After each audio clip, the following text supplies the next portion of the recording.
Welcome to the Greater Pensacola Chamber Toddcast. On the Toddcast, Chamber President Todd Thompson talks to the leaders that are making a difference and driving the conversations that will impact our community.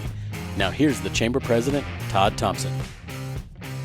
Welcome back to the Toddcast. I'm Todd Thompson, President and CEO of Greater Pensacola Chamber of Commerce. And today we have with us Ms. Carolyn Grawi. She is the Executive Director for the Center for Independent Living of Northwest Florida. Carolyn, welcome to the Toddcast. Thank you so much for having me today, Todd. So first, tell us, what is the Center for Independent Living and what do y'all do, what services you provide, that sort of thing? So the Center for Independent Living has been here since 1980 in Northwest Florida, in Pensacola. We cover from Escambia to Walton County, and we provide services to persons with disabilities of all ages, all backgrounds, all types of disabilities. And when we do that, what we're doing is trying to facilitate and provide opportunities for individuals to be as independent throughout the community as they choose and would like to be. Okay. So whether that be finding a phone number to a place to get benefits, or that be getting connected to somebody else who has a peer disability like they have, so that they could be talking with each other to learn what way might benefit the other one for the next phase of whatever they're going through. Or if that means getting employment shadowing, or it means getting skills that might be in the home. Maybe it's learning how to manage their household or to manage their time or decision making. It could be things like learning to budget. Sometimes a lot of folks with disabilities are on fixed income. Okay. And so they are needing to make sure that they are able to have what they need and also figure out how they can have things that they enjoy as well by being able to figure out what that looks like. We also provide services such as the FTRI and FAST program. And with FTRI, that's the Florida Telecommunication Relay Incorporated. That program provides a landline phone or a Bluetooth phone that would allow somebody with difficulty hearing or a person who is deaf to be able to see captions on a phone or have amplification. Okay. Get the whole word out there. And then for the FAST program, that's the Florida Alliance for Assistive Services and Technologies. And in that program, we have demonstration items that might allow somebody to utilize the computer more easily, or utilize their phone, or utilize a silverware like a fork or a knife or a cutting board. Might allow somebody to have a toy that would have a larger switch on it, because maybe they don't have the ability to operate small devices, or all kinds of things. And we have a huge demonstration center that people are able to come and try things before they buy them. Okay. So we provide that opportunity so that people can find their way, find their journey. Right. Every goal that we work on is the person's goal. It's not about us, it's about them. Right. So it's about what is it going to be that's going to help you to take your journey, your goal, the direction that you want to with your disability. Right. And many people do many different things, and people are able to be successful. And when they're successful, then they feel good about themselves. Mm-hmm. They enjoy life. They're less likely to have comorbidity with depression if they're able to be interactive in the community. They're more likely to be satisfied when they're going to their doctor, because they can ask the questions they need to. They can go to school and get those assisted services there. Maybe it's somebody who is needing to have transportation to go to or from work. Right. So we can help them get signed up for the type of transportation that they're needing. Right. All different kinds of things like Right. that. So, I can't recall, I know I've heard the number before, but it's to me it was surprisingly high, the percentage of the population that is classified as disabled. What is that number? So people with disabilities throughout the entire country are very close to 25% of the population now. Right. Here in our part of the state, we are at about 11% of our population. But that's still a large number. So for our 4 counties, which is Escambia to Walton, that's 128,000 people with disabilities. Wow. Yeah. Now, does every person need our service?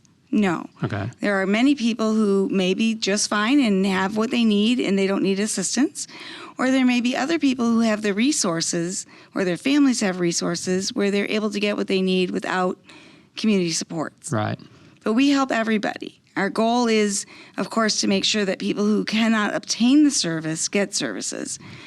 But if it's helping somebody find the right item or demo the item before they're going to spend their earned dollars on something, then we want to help them to do that too. Right. So we do different kinds of things with that. Sure. And sometimes individuals haven't been heard before. So they may have been to many doctors, or they may have been in many classes, or they may have been involved in many businesses, even in employment, where they weren't really being heard about what was going on for them. And what we take a lot of pride in is that, again, we want to hear their story and help find the solution with them. Right. Again, not ours, but their solution. And sometimes we don't find everybody's solution, but we do know that everybody who comes to our office, we give a fair shake to. We give everybody that opportunity to strive towards that success. Right. So how do you determine eligibility for someone? How are they, what makes them classified as disabled? So a person is determined to be a person with disability when some portion of their activities of daily living is altered by the functioning that they need to do. Mm-hmm. That could be cognitively, that could be physically, that could be visually, it could be by hearing. It could be that a person doesn't have the ability to speak. It could be all different kinds of things that could make an individual have a disability. If they themselves identify that they have a disability, then we welcome them in our office to utilize our services. It's very few people in the world who want to say, I have a disability and I should have the world given to me because I think I have a disability, and then they don't. Right. So 99 times out of 100, probably 999 times out of 1,000, that's not the issue. Mm-hmm. The issue is figuring out what will work best. And some persons need more support than others. Right. Some people might call us one time, get what they need, and they're all done. Right. Other people we work with every week or every year for a long time. It just depends on what their needs are, and then we're working with that. Right. So what types of services do you provide? Is it all in person, or are there other resources, other ways that they can get services? So we provide services by phone, by Zoom, in person, out on site. It just depends on what it is. Right. So for a person who is on the job and maybe something's not quite clicking correctly for how they can be most successful at work, we might go out on site and talk about what would be our recommendation to make the work environment a better workspace for both the employer and the individual.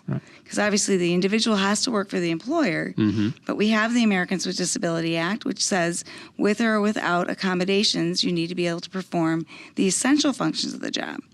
So maybe the essential functions is somebody coming in and being able to run that front desk. But maybe your office is open from 8 a.m. till 6 p.m. Right. And maybe you're a person who has to take medication and it's difficult for you to be at work at 8 in the morning, and there's another shift that starts at 10. Well, maybe that would be better for you to work from 10 a.m. till 6 p.m. and be the closer instead of the opener, or things like that. Right, and little adjustments that don't really cost the employer money, and most things that employers are needing to do to help employees to be successful at work are less than $500. So for less than $500 that you could keep a trained employee who's going to be loyal and work with you for a long period of time is a wonderful piece. Right.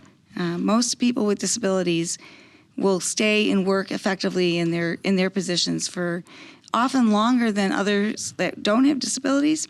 And part of that reason is when people are satisfied in getting those accommodations met, they're able to be successful. Right. And so they enjoy that. That doesn't mean that we're all perfect. No.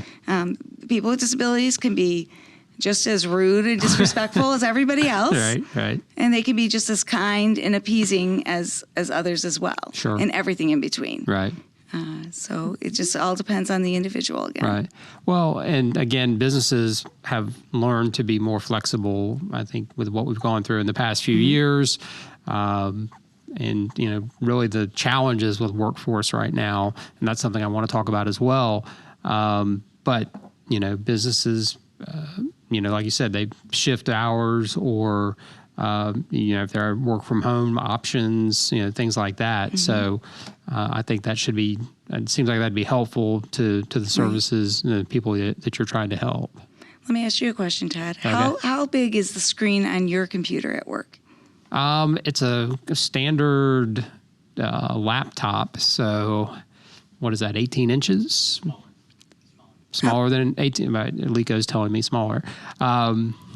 So 14 inches? So it could be 14 to 17, depending on. Right. Now, my particular laptop is 17 inches. All right. On my desk, though, I have 2 large screens that I plug into. Right. So I've got 2 27-inch screens next to each other. Yeah. If you were to talk to many people who work in finance, as an example, they will have 2 screens, too. Oh, yeah. Right? So that would be an expense for my organization that they bought me a second screen. Well, guess what? I'm not the only one with 2 screens anymore. Right. Now, our finance person had 2 screens before, but now other people at work also think 2 screens are pretty cool. Yeah. Now, my reasoning for needing it is different than their reasoning. Right. I'm bringing things up in large print and being able to fill that space, and I can still move things around, whereas Debbie at my office would have the Excel sheet go all across the page, and it might be tiny print the whole way. Yeah. For herself. For me, I need to be able to enlarge that. Right. So that's what I have. Or I have a program on my computer that will allow me to have information read to me. So if I've got a long contract to read, I could sit and try to read the whole contract by trying to enlarge it or squint at it and figure it all out for myself. And end up with a headache at the end of it, Right. and still have to go back and look at something again. Whereas if I'm listening to it and I'm following it in large print, I can say, okay, that part and that one. Oh yeah, this part and this, and I can be all done in the same time frame as everyone else can be. And so can be very useful in that way. Right. So, just as an example that others also use in the world. Right. So I hear it pretty much every day. Businesses are struggling to find workers. So I'm guessing that there are folks that you deal with who are looking for jobs, and sometimes they just need, those businesses need to make some accommodation, and you mentioned might be free, it might be under $500, something very simple. So how can businesses connect with you to, tap into the resources and the people you have who are looking for jobs? So they can call our office or they can email us. So info at CILNWF.org is our main email that's for the public to try to get in touch with us. And of course, if they're trying to get in touch with one of us specifically, we can go back and give them our own emails at that point. But this way it allows us to sort the order things came in, as well as who's the best person to get that piece. So, for example, typically Carolyn's not there repairing small items. We don't do a lot of repair, but sometimes some of our team members are able to fix some of the items that people are using. Mm-hmm. I'm going to drop the small screw and not be able to find where it went. Right. It's not going to be helpful. So you don't want that to come to me, as an example. And you don't want to wait in line to get to me when I can give you immediately over to the person who'd be able to help with that. So that's an example. And anyway, so info at CILNWF.org, or our phone number is 850-595-5566. And again, coming through the main line and then saying what's needed, we'll get it to the right person, and we're happy to help and make sure that everybody's getting what they need. We have a strong team that works together. We're a small team, but we're united. Right. So we're about 10 people trying to cover 4 counties, so that can be challenging at times. But we do our very best, and most of the time we don't have a wait list, so we're able to manage that pretty well. Mm-hmm. We would like more people, too, to work with us. So sometimes it's also looking for new members of our team who may have experience with disability. They don't themselves have to have a disability, but we try to look for the experience of disability for our team as well. And sometimes we have particular areas that we're looking for. So right now, as a matter of fact, I have an advocacy position that just is opening up. Okay. So if somebody likes to advocate with folks, and they have to have at least a bachelor's degree, because that's the line of where the funding where it's coming from is requiring a minimum of bachelor's degree. And if they've got some experience with disability and they've got some experience being an advocate, we'd love to talk to them as an example. For ourselves, if we find that somebody's got a particular position open and we know somebody who's for that particular position or looking for that kind of work, we can route that person over to that business. Also, sometimes some people need some more training at different times, Right. and that's true for everybody. Absolutely. Whatever the position may be. And an example I can give for you of somebody is I was once assisting somebody to get a position. They got the position. They were doing the position. They were having training. They had already gone a little bit beyond the average person in training, and they weren't sure, the company wasn't sure they wanted to keep them anymore. And so I asked them, I said, what is it going to be if you had to start over with somebody? How much more time would you have to spend again? And so then they said, well, we'd have to do the same thing we've already done and do it all over again. And I said, that's right. I said, what are the pieces that the person isn't getting that we might be able to assist you or assist them in working on? Right. And so we had some conversations about that. Some of it was task management of what order had what priorities kind of things for the individual. And anyway, they were able to stay, and they got about another 15 hours of training. So they weren't in straight training. They were doing their job, and then they needed a little more time here or a little more time there. Right. And they were able to keep that job for 7 years. The only reason they don't have that job anymore, the business went out of business. Not because of the person, Right. but because of other reasons. Yeah. And that person was still able to work. And then that person now went on to have another job. Okay. But because they were able to get that little bit more time, they were able to be weaved into the system. And some things that they could do were different than what other people could do. Right. But there were other things that other people didn't like to do that this person could do. So you can always look at that also a little bit of a trade a little bit with each other. Sure. But my favorite story actually comes from Michigan. And I will share that one just because it's a wonderful story. There was a young man. He happens to have autism, and he really wanted to be a race car driver. He didn't have he was finishing high school and still didn't even have a permit, so Right. that wasn't happening tomorrow kind of Right. thing. And for a lot of other reasons, probably wasn't going to happen, but you could still give somebody towards their goal of wanting to be around automobiles. Right. Right? And try to figure out what that might be looking like. Well, this person, when they did get to the place, the person who was supervising the individual really didn't know what to do with the person and didn't want to really give them the time of day. They set a stack of papers by and said, see if you can figure this out. Well, in no time, he had solved that problem and then that problem some more. He saved that automobile industry $400,000. Whoa. He was faster than a computer at catching the errors. That's amazing. So guess who has a job? That guy. Yes. Guess who has a jacket with a big 3 on it? That guy. Yes. Guess who has money to go buy a car? Yeah. I'm hoping he's only driving the sports car and not racing Right, it not on racing our it, right. downtown areas. Yeah, But he's employed. Right. He's not dependent on the rest of the world for everything he needs. Mm-hmm. He's doing something he loves that he's good at because he was very good with numbers. So he could see the sequencing really quick Right. and catch it. Right. And so he's doing something great for them and living his life to the best that he can, to his best ability. Yeah, that is a great story. So, we like to have those. Right. We have different ones. Sure. We have stories of individuals who are going to be going to school to get a task or a skill and then be able to go and do what they're going to do. Some individuals have been able to be successful when they've been working at places like the Wahoo Stadium or places like a grocery store or places like a restaurant. But they shouldn't be limited to that. Right. If that's their skill set and their choice, that's great. If it isn't and they want to do something else, then that's great too. But there's a person in our state of Florida who recently had graduated with their law degree and is practicing, and they have a significant disability. There's a person who has no arms, who's one of the strongest advocates that you will meet. She will make sure that people have voting rights, Right. including herself. Right. Right? So there's people who are able to do all kinds of things when they're just given that chance. They may look different or they may do things different, but you know what? When we give them the chance, they do things just like everybody else. Right. Sometimes just with a little bit more support or a little bit different of action, Yeah. including yours truly. Right. I need large print to be most successful myself. Right. So. Yeah. And somebody to drive. Yeah.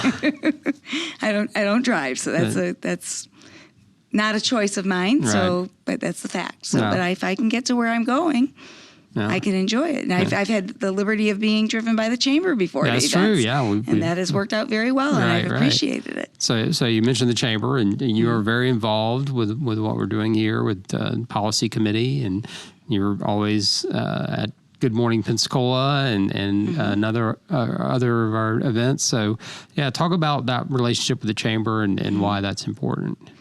Yeah, so being involved with the chamber is important because the chamber is a very important part of our community. Our businesses, organizations, government, it's all part of some of the gears that have to be working and going together in order to make a community successful. We need the people, and then we need the services, and we need the businesses and the organizations. And when we have all of that coming together and we're working towards those same end goals, we can be outstanding, and that's why Pensacola's chamber is so great. Right? We've got lots of people involved, and for people with disabilities, what's important about that is when I come and I say, and sometimes people get tired of hearing it, but I say it all the time, we got to make sure it's okay for people with disabilities. We have access for people with disabilities. The people with disabilities can use your business. The people with disabilities can buy your homes, your apartments, etc. Utilize your services, eat at your restaurants. Well, we're part of the economic thriving portion of our community as well. Right. And nationwide, that number is $210 billion. Wow. Doesn't each business want its portion of that $210 Absolutely, billion? Yeah. Well, then you want people with disabilities. Right. You want them to be part of your community. You want people to feel like they belong. You want them to be included.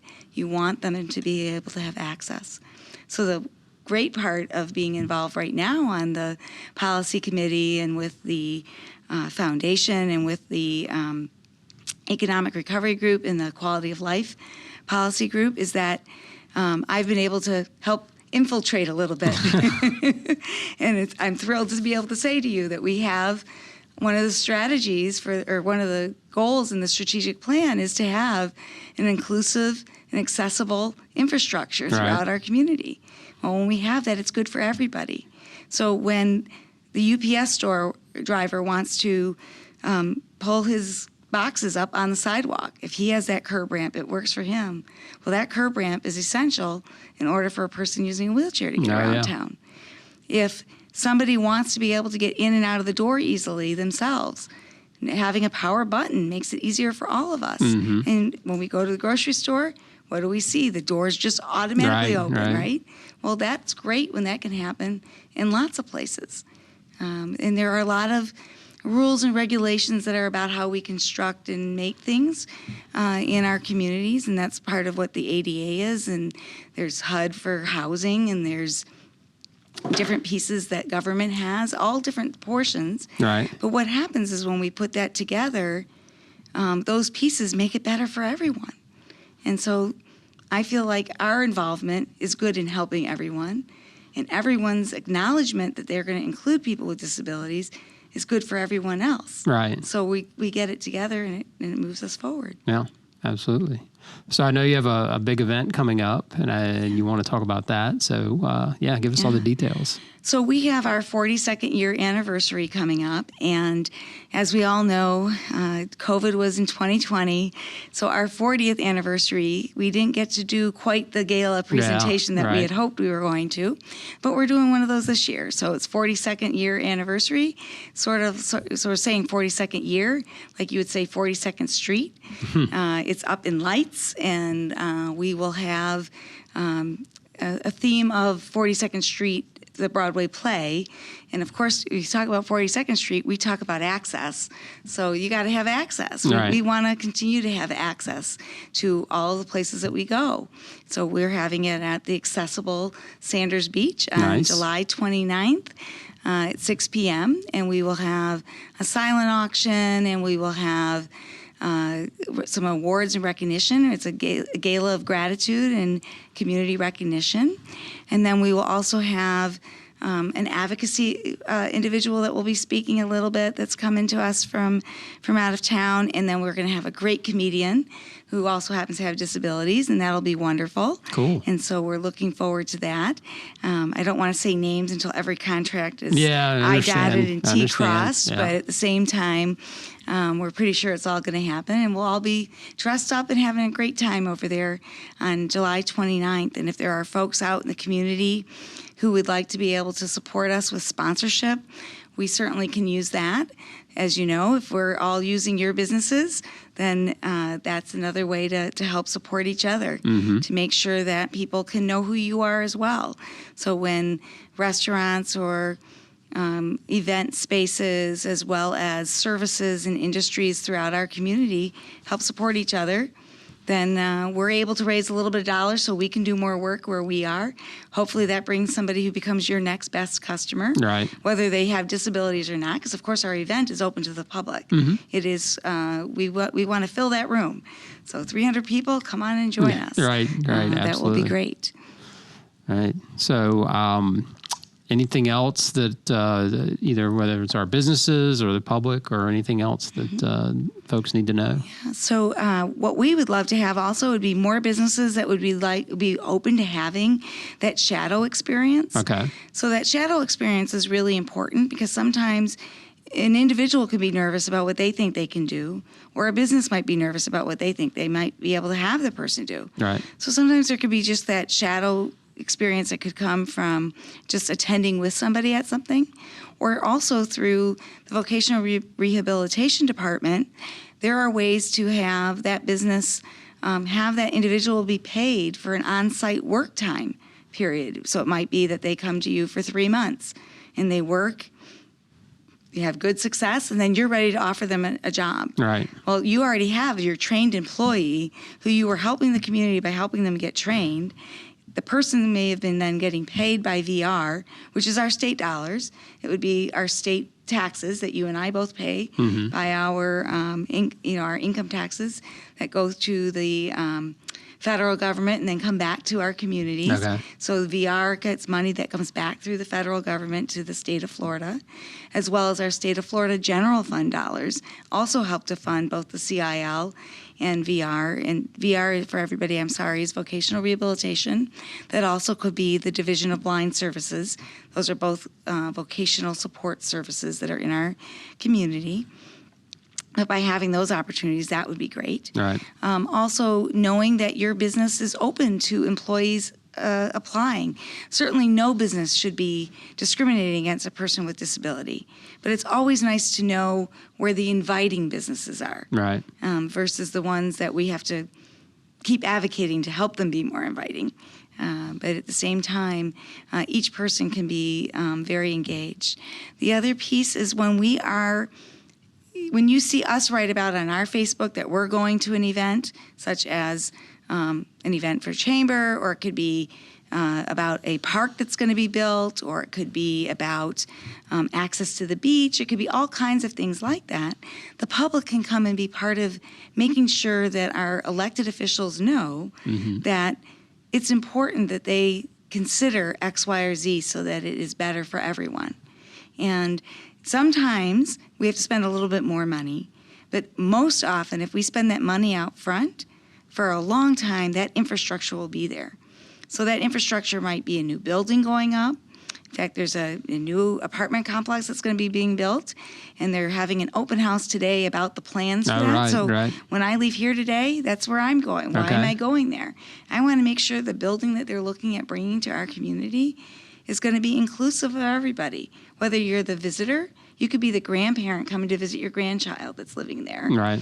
Or you could be a person with disability who's got a job here at the airport as it expands, and you want to be able to live there. Well, it's got to have access for you to be there. Right. It could be that you want to be the sales manager for that apartment complex, so you're going to be there all the time. Whatever the reason may be, the idea is that we make places more inclusive, more accessible. The more we do it, the more often it happens, the better it is for every single one of us. Right. When we work together, we're all better. We're all better when we're working as one. Absolutely. So that we have a whole community with a W, and we take care of all the wholes with an H. I've never heard that before, but I like that. Yeah. So we like to get rid of those holes with H's. Gotcha. Add the holes with W's. Right. So one more time for everyone, what's the best way to get in touch with you? Your website, all that kind of information. Okay. Thank you, because we hadn't shared the website yet, so I'll start there. So our website is www.CILNWF.org. We're also on Facebook under Center for Independent Living. You got to make sure you put of Northwest Florida. Mm-hmm. You can also look at us for CILNWF, because that's our acronym. But there are CILs, I didn't say that earlier, all over the country. There are 15 here in Florida, 600 across the country and throughout the world. So there definitely are a lot of individuals trying to support individuals with disabilities. All right. But our phone number is 850-595-5566. And our email is info@CILNWF.org. And we so appreciate the support that we get from the community and from you, Todd, and from Lico and from Willa and from the whole team. Right. So we appreciate everybody. No, absolutely. And we thank you for what you do. I mean, you are passionate and you are everywhere. And I mean, you are I think the definition of an advocate. I mean, you really do get out there and you let everyone know, why this is important and why it's needed. And so I appreciate that passion that you bring. Well, thank you. And I will give some credit to Miss Carol Hinman in second grade, who didn't stifle the first time Carolyn asked for something. That's great. So Carolyn Grawi, Executive Director of the Center for Independent Living of Northwest Florida.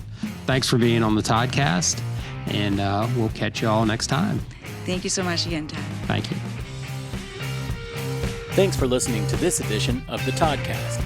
To learn more, check out the Greater Pensacola Chamber's Facebook page and follow us on Twitter at ToddcastPCola. That's Toddcast, letter P, colon. We hope you join us again next time on the Toddcast.